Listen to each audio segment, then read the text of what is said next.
Kembali di Apa Kabar Indonesia Pagi, nanti kita akan lanjutkan perdebatan terkait dengan libur atau tidak selama bulan suci Ramadan. Tapi kita akan langsung mendengarkan unek-unek dari orang tua siswa nih. Apakah mereka menerima kalau pembelajarannya dari rumah atau diliburkan atau seperti apa? Sudah ada Josephine Kesia yang berada bersama dengan ibu-ibu di salah satu sekolah. Silakan Kesia. Ya, di Kumala, Arif Fadil dan juga pemirsa, wacana pembelajaran di rumah selama 1 bulan penuh selama bulan Ramadan 2025 tentunya ini menjadi topik yang sedang dibicarakan di masyarakat, dan nantinya pemerintah tentunya akan menerbitkan surat edaran mengenai atau terkait bagaimana detail dari pembelajaran selama 1 bulan di rumah ini selama bulan Ramadan 2025. Kita akan coba tanyakan langsung kepada masyarakat. Ini ada 2 orang tua murid yang juga sekaligus guru yang akan membagikan pendapatnya mengenai pembelajaran di rumah selama 1 bulan penuh. Bu Siti dan juga Pak Zainuddin, selamat pagi. Selamat pagi.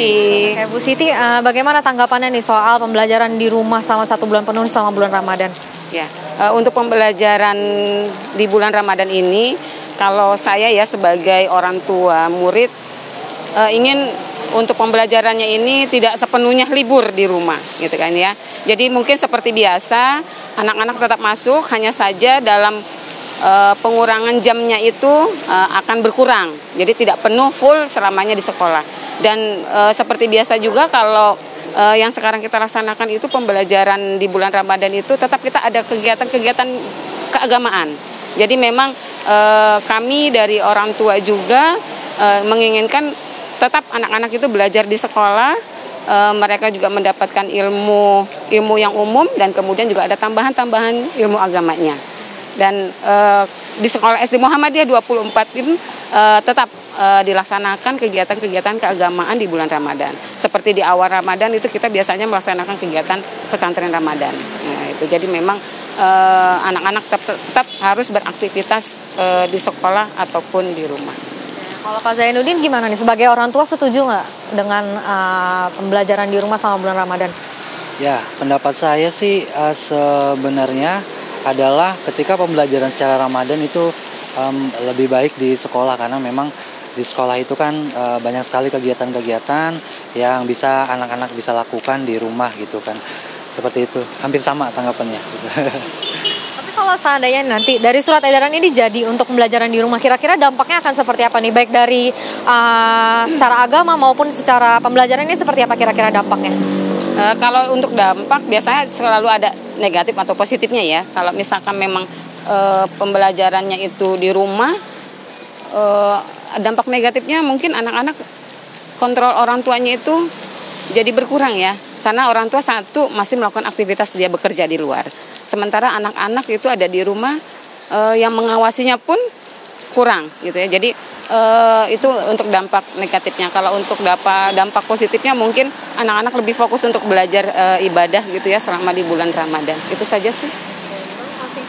Ya, kalau menurut saya sih harapan kami ya, apapun itu nanti keputusannya, baik dampak positif maupun negatif, pemerintah bisa membuat program kurikulum yang memang mendukung program-program anak, baik itu di rumah nanti jika nanti memang keputusannya sudah fix gitu kan selama 1 bulan penuh. Kami berharap program kurikulum itu dapat berjalan dengan baik. Itu tanggapan kami. Terima kasih banyak Ibu Siti, Pak Zainuddin, selamat lanjutkan aktivitas. Terima kasih banyak. Nah, itu dia Arif Fadil dan juga Andi Kumala. Kita tentunya sama-sama menunggu seperti apa detail dari pembelajaran selama 1 bulan penuh di rumah selama bulan Ramadan. Kembali ke studio. Baik, terima kasih Josephine Kesia yang sudah mewawancarai di sana orang tua siswa juga ya, terkait dengan dan rencana. juga tenaga pendidik juga. Iya, sekaligus kan kata Mas Iman, guru juga orang tua. Betul. Iya, jadi kita tadi mendengarkan bahwa mereka tuh sebenarnya pengennya tetap belajar di sekolah, namun waktunya dikurangi seperti sebelum-sebelumnya. Apalagi di sekolah juga ada kegiatan-kegiatan Ramadan yang kalau mau fokus ibadah ada nih, sudah disiapkan juga oleh pihak sekolah. Nah, kita akan ke Prof. Atip. Prof, tadi mendengar keluhan ada juga unek-unek dari orang tua siswa bahwa sebenarnya mereka lebih setuju kalau tetap dilakukan pembelajaran di sekolah, hanya saja waktunya yang dikurangi karena banyaknya mungkin kendala-kendala jika pembelajaran dilakukan secara daring di rumah. Bagaimana, Prof? Khawatirnya learning loss tadi gitu loh, Prof. Ya, jadi saya perlu meluruskan ya, bukan pembelajaran di rumah, tapi pembelajaran selama bulan Ramadan. Nah, pembelajaran selama bulan Ramadan itu ada yang dilaksanakan di rumah dan sebagian besar itu dilaksanakan di sekolah. Nah, pembelajaran selama bulan Ramadan yang di sekolah tentunya dengan memberikan porsi ya yang terkait dengan kegiatan keagamaan yang juga cukup besar. Dan bukan saja untuk umat Islam ya, untuk siswa-siswa yang beragama lain pun mendapat kemanfaatan ya dari bulan Ramadan itu, juga mereka dapat melakukan pembelajaran juga dengan memberikan nuansa-nuansa ya kegiatan keagamaan sesuai dengan keyakinan masing-masing. Nah, jadi saya sampaikan bahwa yang akan dilakukan itu adalah pembelajaran selama bulan Ramadan. Ada yang dilaksanakan di rumah, ada yang dilaksanakan di sekolah. Nah, untuk mengantisipasi kekhawatiran ya terjadinya learning loss yang tadi, maka porsi untuk melakukan pembelajaran selama bulan Ramadan di sekolah akan lebih besar.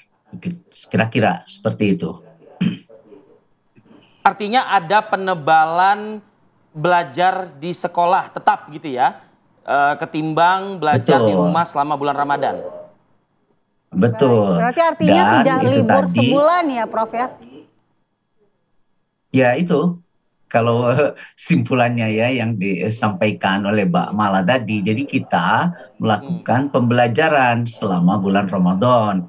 Ada yang dilakukan di rumah dan ada pembelajaran yang dilakukan di sekolah. Jadi ini merespon aspirasi yang berkembang ya. Tampaknya terjawab ya insya Allah. Dan untuk detailnya harap menunggu surat edaran yang sudah final ya, pokoknya sebelum bulan Ramadan itu panduannya sudah lengkap insya Allah seperti itu. Terkait juga dengan nasib guru dan juga tenaga guru honorer begitu, artinya insya Allah tidak juga menjadi kekhawatiran mereka ya Pak Wamen, karena tetap aktif kan, tetap dibayar atau tetap ada pembayaran terhadap mereka karena tidak ada libur kan begitu ya? Iya insya Allah, ini kan bulan Ramadan, masa mendatangkan kemodorotan, justru selama bulan Ramadan itu semuanya harus mendapatkan manfaat dan rahmat gitu. Iya. Iya. Seperti itu. Jadi keberkahan untuk semuanya. Wah, silakan Mas Iman, apa yang ditambahkan lagi nih dari Mas Iman mungkin? Iya, yang pertama tentu saja di dalam SKB nanti ya, itu harus tertuang dengan jelas bahwa ini tidak mengganggu kesejahteraan dan gajinya guru gitu. Karena kan sama-sama tahu ya bahwa semua orang bukan hanya guru itu kan konsumsinya meningkat dan menghadapi lebaran. Jadi itu yang pertama pesan dari teman-teman guru, terutama guru-guru swasta ya. Baik di lingkungan Kementerian Agama maupun Kemendikdasmen gitu. Itu yang pertama. Yang kedua, kalau ini memang pengurangan jam dan hari, saya kira tidak jauh berbeda dengan yang sebelumnya. Yang ketiga, jadi porsinya kayaknya kalau yang saya tangkap dari Pak Wamen ini, yang di sekolah tetap lebih banyak durasinya ketimbang nanti yang akan dilakukan secara daring di rumah. Betul, yang akan dilakukan secara daring di rumah itu, kita harus memperhatikan banyak sekali penelitian tentang waktu tatap layar. Walaupun itu Zoom belajar, itu kan ada minimalnya sebetulnya. Terus yang kedua juga sistem pengawasan seperti apa, berarti kan harus ada koordinasi dengan orang tua. Yang lemah di kita ini kan tidak ada buku saku untuk orang tua. Bagaimana cara mengawasi anak di rumah. Yang itu buat anak buku sakunya. Itu pun kalau orang tuanya ada di rumah. Gitu kan. Kalau saya dulu sekolah namanya monitoring Ramadan namanya dulu. Betul sekali. Di masa lalu itu kita mengenal namanya istilah pesantren kilat. Lalu juga ada pesantren Ramadan. Dan sebetulnya itu sudah tercover dalam model-model tahun-tahun sebelumnya. Makanya kemudian ketika ada rencana untuk libur yang tidak libur tadi gitu kan. Ini menurut saya harus ada dampaknya terhadap peningkatan kualitas pembelajaran kita. Pak Wamen, silakan Pak Wamen ditanggapi. Ya, itu kan pembelajaran di rumah itu, ini kalau saya mengambil analogi ya, tadi kan langsung diidentikan dengan pelajaran lewat Zoom ya oleh Pak Iman ya. Nah dulu nih waktu saya sekolah, ini hari ini belajar di rumah, maka maknanya itu Pak Iman Sabit sudah paham apa yang dimaksud ya. Jadi kita waktu itu sering dengan hari ini belajar di rumah. Ya, gitu. Nah, jadi selama bulan Ramadan itu, pembelajaran bulan Ramadan itu kita bagi dua. Ada pembelajaran di rumah dan pembelajaran di sekolah. Dan porsi pembelajaran di sekolah itu lebih besar dan memberikan nuansa-nuansa keagamaan, kegiatan keagamaan.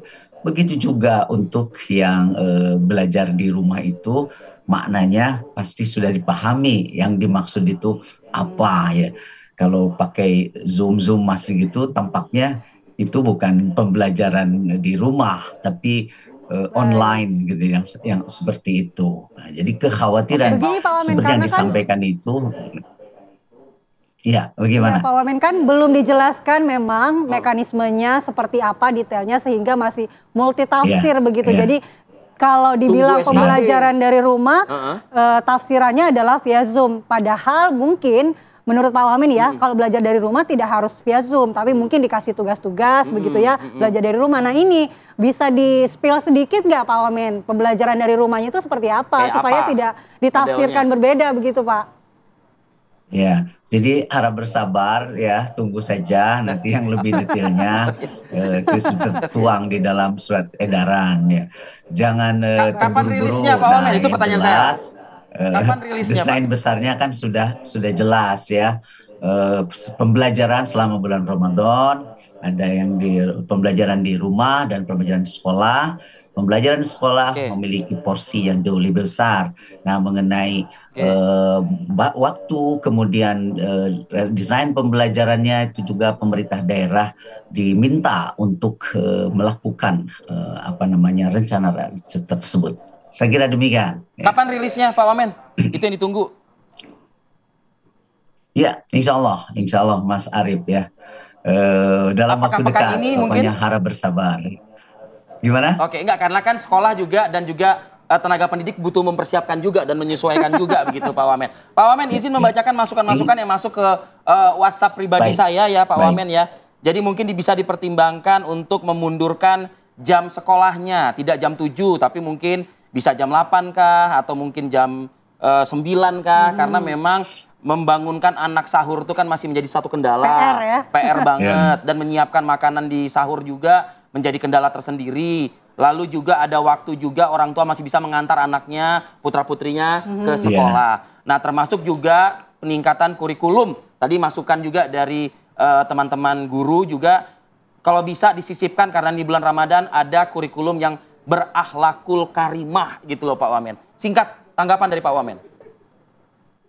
Ya, jadi merespon yang disampaikan tadi, sesuai dengan amanat dari konstitusi kita, pendidikan kita bertujuan untuk melahirkan generasi siswa-siswa peserta didik yang beriman dan bertakwa, maka insya Allah pendidikan kita termasuk ya selama bulan Ramadan itu tidak akan terlepas dalam kerangka tujuan pendidikan nasional melahirkan generasi anak-anak kita yang beriman dan bertakwa, dan tentunya yang berkualitas ya, yang memiliki kualitas intelektual yang tinggi, kemudian juga memiliki iman dan akhlak yang mulia, insya Allah.